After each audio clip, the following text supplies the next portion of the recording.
Here are 5 ways to make $1,000 plus from your gaming channel that you can start doing today, even if your channel is really small. And you might be thinking, now Marcus, that's a dandy video title and all, but like I have a really small channel. And I get it, maybe your channel's not even monetized yet, or maybe you've literally just started and you still have less than 100 subscribers. Well, here's the thing. One of my students, shout out to Tom if you're watching this, recently went full time on his gaming channel and he only had 12,000 subscribers. I know another dude, Matt, who's making 60 grand a year, USD, with a channel that had 10,000 subscribers. I myself, not to flex, but I've made tens of thousands of dollars using the methods mentioned in this video. I even got my first sponsor paying hundreds of dollars per video when I just barely scraped past 1,000 subscribers on my gaming channel. And yes, the channels in these examples had thousands of subscribers, but they were making tens of thousands of dollars. And so if a YouTube channel with 10,000 subscribers can make 60 grand a year, do the math. You can find a way to make at least $1,000 on YouTube, even if you have a really small channel, if you do the things I'm going to talk about in this video. And here's the proof. This concept kind of became famous when a man named Kevin Kelly wrote the famous 1,000 True Fans essay. And to summarize, the essay basically said that as a creator, you don't need a huge audience to make a full-time income. What you do need is a little pocket of true fans, super followers, who love you and what you do, and are willing to put their money where their, heart is?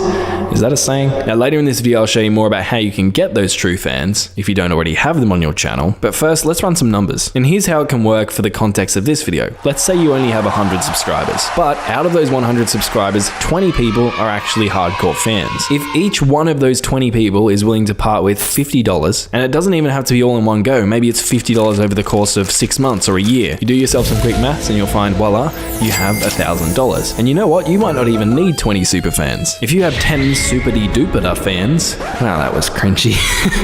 And each person is willing to spend $100 on you, you got yourself 1,000 big ones. How do you get your fans to part with $100 in a way that it's not spammy or salesy or gross? In fact, in a way that actually makes them like you even more in many circumstances. Well, I've got 5 methods I want to talk about. These methods are all responsible for many millions of dollars being generated on YouTube, and me personally with gaming channels have made at least over $1,000 with each of these methods. So let me share them with you now. Method 5, merch. Now I'm willing to bet most of you watching this right now think you know how to make money with merch. And I'm also willing to bet that most of you are completely wrong. See, slapping all 3.5 pixels of your logo on a t-shirt and then trying to sell that t-shirt through one of YouTube's third-party store integrations is a great way to make $0. Again, assuming you're a small creator. See, if we take a step back, merch is not just one of those little shelves under those big YouTubers' videos. Merch is basically selling physical apparel and products. Whether it's t-shirts, mugs, pillows, hoodies, stuffed flamingos, doesn't really matter, as long as you can easily customize it and sell it. Problem is, you don't get access to YouTube's merch feature until you cross a certain subscriber threshold. So as a small creator, here's what you want to do. Firstly, take it off platform. There are tons of websites that allow you to create a store that can sell merch,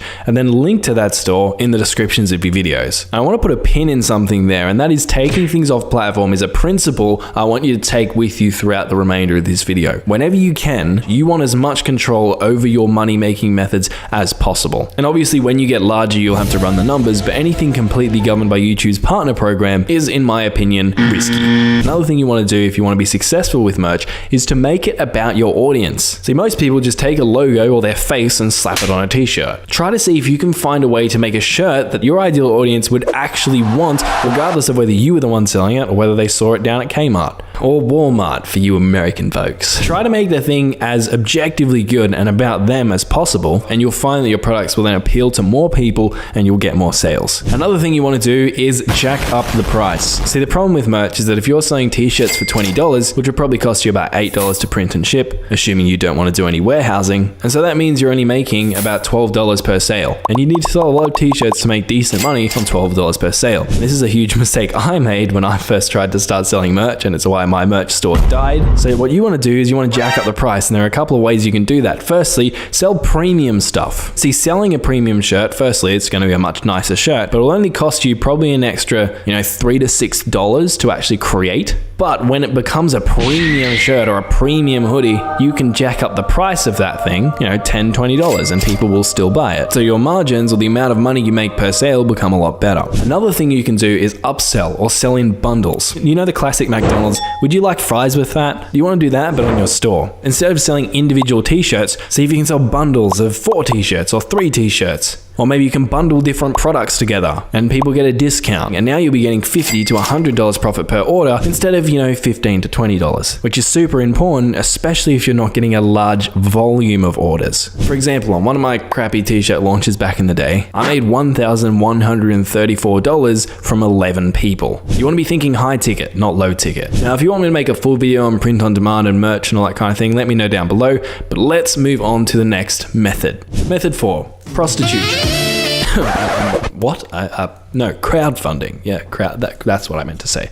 Now again, YouTube has its own on-platform crowdfunding through YouTube members, but again, it's limited to only larger creators. So again, like we talked about in the previous point, take it off platform and that'll give you more control anyway. You can use a service like Patreon, for example, and then just link directly to it. And while that won't give you a join button on your channel page, you can just tell people to go to the link in your description instead. Thank you so much for the support. Please go check out patreon.com/supermega. Again, super important. You want something that you have maximum control over. And similar to the last point, try to make this crowdfunding operation about them. Instead of making a video like, hey guys, can you give me money because I want money? See what kind of bonuses or advantages or special opportunities you can give to your audience when they become a member of whatever your program is. Another big one with crowdfunding is, again, jack up the price. You don't need a huge audience. If you can get 10 people to pay you $9 a month, in a tad under 12 months, you'll have $1,000. I'd even consider having multiple tiers and jacking up the price even more, $17 or $27 or something like that. And you'd be surprised when you have these hardcore fans, how many people are willing to do that, especially if joining your crowdfunding platform has something awesome in it for them as well. The next method is YouTube ads. I know I said this video could be followed by small YouTubers, but I couldn't kick out AdSense because AdSense is one of the easiest ways many YouTubers make money. Even if you're not monetized yet, let's run some numbers. Now, I want to dive more in depth into this exact number in a moment, but roughly, I'd say most gaming creators make about 80 cents to $1 per 1,000 views. Probably sounds like a lot less than what all these other gurus will tell you. And that's because most gaming channels get paid a lot less than a lot of other niches out there because there's a lot of competition, and sometimes it can be hard for advertisers to sell to gamers because we're tight-ass bastards. Can relate. So let's assume we make $1 per 1,000 views. That means we'd need about 1 million views to make $1,000. However, you'd probably need a little bit more than that because you'd need to get to the point where you have 1,000 subscribers and the 4,000 hours of watch time and can monetize your channel. So, maybe we say 1.3 or 1.2 million views. Now that sounds impossible, but I have seen it before, and I'm sure you've seen examples on YouTube as well of really small creators who have posted videos that have just gone viral, have just blown up and got millions of views. But is trying to go for a viral video the best way to make $1,000 as a small creator?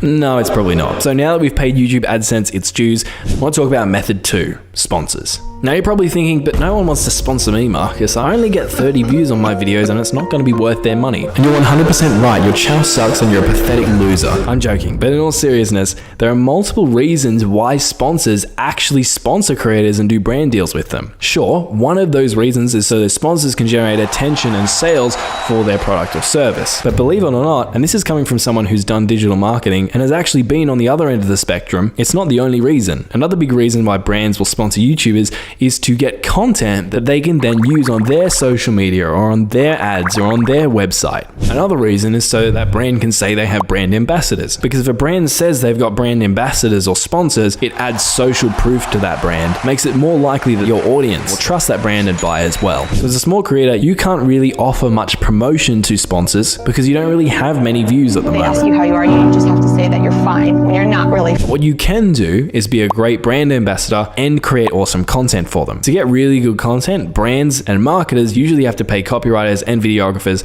thousands of dollars. And so one of the hidden reasons that a lot of brands will work with small creators is that they can pay that creator a few $100s and get a really good piece of content scripted and filmed for them way cheaper and more authentic than if it was done by a professional agency. So if you get good at creating ads, and it doesn't have to be super professional, it just has to be a good ad. For example, the one you're watching right now was one of my sponsors and I shot it on an iPhone. You'll be surprised how many sponsors you can actually get sometimes. If you want to go one step further and learn extra skills, here's another ad that I worked on, and with a bit of practice and probably some YouTube tutorials, you could easily get this exact same look and feel with a camera that costs about $500. I'd recommend the Canon M50 if anyone's interested. So what you can do is you can go out there and do a few free sponsorships for brands, get some great ads, some great content, it might take some practice, and then you can reach out to other sponsors, show them what you've done, and make the sponsorship more about you being a brand ambassador for them and creating awesome some advertising content rather than all the exposure that you'll bring them, because you're probably not going to bring them very much exposure. Now you might be wondering, isn't this just the same as being a videographer? And the answer to that is, well, kind of, yeah. But the difference is when you're reaching out to these sponsors or proposing to these brands, you're positioning yourself completely differently. You're a YouTuber who's passionate about this industry and their product and wants to make some awesome content, compared to, say, a videographer who might approach that brand, and immediately the person working at that brand dealing with that videographer is like, this guy's trying to sell me, I don't know if I'm interested, it's probably going to be really expensive. You get the idea. Now, sponsors can pay really good money. As a small channel, for a really good quality video and integration, you could get paid a couple $100s. For a large channel, well, I've got a friend who's got over 2 million subscribers. He's been paid almost 6 figures for one 90-second integration in one of his videos, which is insane. The only problem with sponsorships is that it is pretty reliant on the sponsors, and it can get annoying needing to reach out to all these different companies and sponsors and basically pitch them yourself. But the number one method to make money that I want to share is probably my favorite one. But before we talk about that, I want to talk about a massive mistake most people do when they try to make money from their YouTube channel. And that is, they try to do affiliate deals. See, a lot of these other YouTubers out there, they make a lot of money through affiliate stuff. And so a lot of these other YouTube gurus will talk about affiliate promotions and how to make money as an affiliate and make it sound like the bee's knees. And they're right. For a lot of channels, affiliate stuff is awesome. But for gamers, in my experience, it usually sucks. There are a couple of reasons for this. Firstly, a lot of gamers are tight asses, and it can be hard to find things that people actually want to buy. Like, what are you going to sell them? A PlayStation? A monitor? A keyboard? They're gamers. They probably already got those things. Okay, well then maybe you'll sell cheaper, low ticket stuff like Control Freaks or G Fuel, to name some famous affiliate programs out there. But the problem with those low ticket affiliate programs is you're getting like 30% commission per sale. So if you sell a set of Control Freaks for $14 and then I'm trying to do the math in my head to work out what 30% of that would be, but I'm dumb, so I can't. But my editor will show it on screen, and as you can see, it's not very much money. So if you only have like 5, 10, or 20 hardcore fans,